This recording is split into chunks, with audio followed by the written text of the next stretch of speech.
اعوذ باللہ من الشیطان الرجیم بسم اللہ الرحمن الرحیم وَإِذْ قَتَلْتُمْ نَفْسًا فَادَّارَأْتُمْ فِيهَا وَاللَّهُ مُخْرِجٌ مَّا كُنتُمْ تَكْتُمُونَ سورۃ البقرہ آیت نمبر 72۔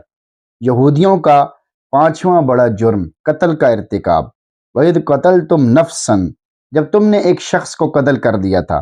اس سے معلوم ہوا کہ قتل کرنے میں مشورہ اوروں کا بھی تھا، تبھی تو جمع کا صیغہ استعمال ہوا ہے۔ فَادَّارَأْتُمْ فِيهَا، پھر تم اس کا الزام ایک دوسرے کو دینے لگے۔ ایک فریق کہتا تھا کہ اس نے قتل کیا ہے، دوسرا کہتا تھا کہ اس نے قتل کیا ہے۔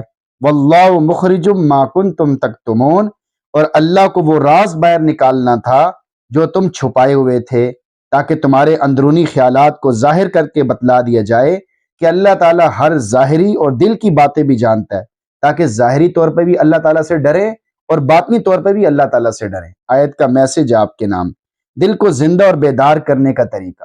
اس واقعے سے اشارہ ملتا ہے کہ جو شخص اپنے دل کو زندہ کرنا چاہتا ہے، اسے چاہیے کہ اپنے نفس کو مختلف مجاہدات، ریاضات سے مارے، یعنی مشقتیں برداشت کرے، دل نہ چاہنے پر بھی نوافل پڑھے، تہجد کا اہتمام کرے، اوابین کا اہتمام کرے۔ اللہ رب العزت اس کے دل کو مشاہدات کی انوارات سے زندہ کر دیں گے۔ نمبر 2، قتل مسلم بہت بڑا جرم ہے۔ ایک مسلمان کو قتل کر دینا بہت بڑا جرم اور گناہ ہے۔ سورۃ المائدہ میں اللہ رب العزت فرماتے ہیں، من قتل نفسا بغیر نفس او فساد فی الارض فکأنما قتل الناس جميعا، جس نے کسی کو قتل کر دیا جبکہ یہ قتل نہ کسی اور جان کے بدلہ لینے کے لیے ہو، نہ کسی کے زمین میں فساد پھیلانے کی وجہ سے ہو، تو یہ ایسا ہے جیسے اس نے تمام انسانوں کو قتل کر دیا۔ ایک آدمی کو قتل کرنا بلا وجہ، بغیر کسی جرم کے، بغیر کسی غلطی کے، یہ ایسا ہے جیسے ساری دنیا کو قتل کر دینا۔ نبی اکرم صلی اللہ علیہ وسلم فرماتے ہیں، لزوال الدنیا اہون علی اللہ من قتل رجل مسلم، ساری دنیا کا تباہ ہو جانا بنسبت ایک مسلمان آدمی کے قتل ہونے سے زیادہ آسان ہے۔ یعنی ساری دنیا کو تباہ کرنا، ختم کرنا، ملیا میٹ کرنا، یہ آسان ہے، اور مسلمان آدمی کا قتل کرنا یہ اس سے زیادہ مشکل ہے، اور اس پہ اللہ تعالیٰ بہت زیادہ ناراض ہوتے ہیں۔ مطلب یہ ہے کہ اس سے اللہ تعالیٰ بہت زیادہ ناراض ہوتے ہیں۔ تو انہوں نے ایک پانچواں بڑا جرم کیا کہ ایک جان کو قتل کر دیا، پھر ایک دوسرے پر الزام لگانے لگے اور کہ اس نے قتل کیا ہے، اس نے قتل کیا ہے، لیکن اللہ تعالیٰ نے اس کو واضح کر دیا، بتا دیا۔ اس سے اگلی آیت میں، آیت نمبر 73 میں اس بات کو واضح کیا جائے گا کہ کیسے انہوں نے پھر قتل کیا تھا، تو پھر اللہ تعالیٰ نے کیسے اس راز کو واضح کیا تھا کہ انہوں نے تو قتل کر کے یہ سمجھا تھا اب کسی کو پتہ نہیں چلے گا، لیکن اللہ تعالیٰ نے ایک طریقہ بتا دیا، پھر اس کے نتیجے میں اللہ تعالیٰ نے اس بندے کو دوبارہ زندہ کر دیا، اور اس نے پھر اپنا نام بتا دیا کہ بھئی میں فلاں بن فلاں ہوں اور فلاں آدمی نے مجھے قتل کیا ہے، یہ اس نے بتا دیا۔ تو اللہ تعالیٰ نے اس راز کو واضح کر دیا، اور تم نے تو قتل کر کے یہ سمجھا کہ ہم اس کو چھپا لیں گے، لیکن اللہ تعالیٰ سے کوئی بات چھپ نہیں سکتی۔ انسان کی ہر بات اللہ کے سامنے، کوئی بات آدمی اللہ سے چھپا نہیں سکتا۔ یعلم خائنۃ الاعین وما تخفی الصدور، اللہ تعالیٰ تمہاری آنکھوں کی خیانت کو بھی دیکھتا ہے، آنکھوں کے غلط اشاروں کو بھی دیکھتا ہے، اور دل میں چھپے ہوئے رازوں کو بھی جانتا ہے۔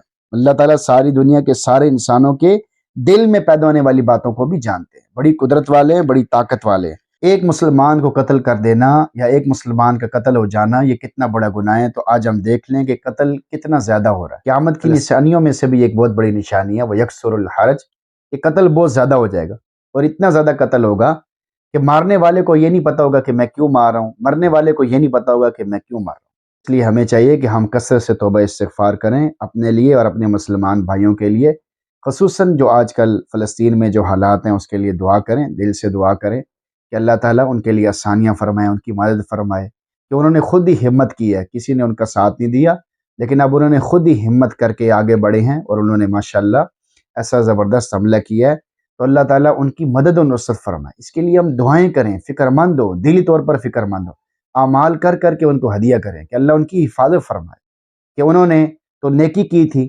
فلسطین کے مسلمانوں نے تو نیکی کی تھی، ان کو جگہ دے دی تھی، اس وقت پلاٹ دے دیے، اپنا علاقہ دے دیا، وہاں رہنے کے لیے جگہ دے دی، پیسے لے لیے اور اس کے بدلے میں پلاٹ دے دیے، جس کے نتیجے میں آج یہ ان کے گلے پڑے ہوئے ہیں۔ تو ان کو چلو انہوں نے بھی غلطی کی کہ ایسے لوگوں کو پلاٹ نہیں دینا چاہیے تھا، لیکن ان کی بھی غلطی ہے کہ بھائی جب ایک آدمی نے آپ کے ساتھ اچھائی کی ہے، آپ کو رہنے کی جگہ دی ہے، تو آپ ان کا خیال کریں، چاہے جائے کہ آپ انہی کے اوپر ظلم کرنا شروع کر دیں۔ تو بچپن سے ہم سنتے آ رہے ہیں کہ فلسطین پہ ظلم ہو رہا ہے، ظلم ہو رہا ہے۔ تو اس لیے ہم کثرت سے استغفار کریں، اپنے مسلمان بھائیوں کے لیے دعا کریں۔ یہ مسلمان بھائیوں کے لیے دعا کرنے کا وقت ہے کہ اعلیٰ درجہ تو یہ ہے کہ ہم جا کر ان کی مدد کریں، جان اور مال سے ان کی مدد کریں۔ ادنا درجہ یہ ہے کہ ہم ان کے لیے دعا کریں، یا اللہ تو ان کے لیے آسانیاں فرما، قدم قدم پر دعا کریں، ہر نماز کے بعد دعا کریں۔ اس کے علاوہ خصوصی طور پہ نفل پڑھ کے دعا کریں، روزانہ کم از کم 2 رکعت نفل پڑھ کے ان کے لیے دعا کریں کہ یا اللہ تو ان کی غیبی نصرت فرما، غیبی مدد فرما۔ اللہ کے لیے تو کوئی کام مشکل نہیں ہے، لیکن چونکہ امت نے رونا چھوڑ دیا، اللہ سے مانگنا چھوڑ دیے، اس لیے سارے مسئلے پھنس گئے۔ مسلمان اس وقت ذلیل ہو گئے، کیوں؟ مسلمانوں نے اپنا کام چھوڑ دیا ہے، دین کی محنت چھوڑ دی ہے، دین کی فکر کرنا چھوڑ دی ہے، دعائیں کرنا چھوڑ دی ہیں، نمازیں چھوڑ دی ہیں۔ یعنی جو ایمان آپ کو نماز نہیں پڑھنے دے رہا، یعنی اتنا کمزور ایمان ہو گیا ہے، تو وہ ایمان آپ کو جہاد کی طرف کہاں سے لے کے جائے گا، قربانیوں کی طرف کہاں سے لے کے جائے گا؟ تو اللہ تعالیٰ سے دعا ہے کہ اللہ تعالیٰ ہمارے ایمان کو مضبوط فرمائے، ہمارے ایمان کی حفاظت فرمائے، اور فلسطین میں ہمارے جو بھائی ہیں ان کی خصوصی مدد و امداد فرمائے۔ آمین۔